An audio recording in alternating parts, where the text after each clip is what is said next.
Township Entrepreneurs Stories is a web series proudly brought to you by T. We profile small businesses nationwide that are providing services and products ekasi. Hello, my name is Mohale. I'm the owner and founder of Brave Hair. Brave Hair is a salon based in Artridgeville, number 4 Madiba Street, but we are currently sitting on 3 branches right now. At Brave Hair, what we do is that we do braiding, we do makeup, we do nails, we do all types of wigs. As we can see, we're selling wigs from as little as 250 to 4,000 rand, because 4,000 rand because we want to accommodate everyone.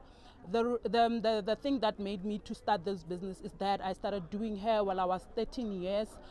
I went to tertiary to do engineering, but then later on I realized that I need to be here. That's when I started. In 2018 I resigned from the company that I was working from, and then I started from scratch with my brand.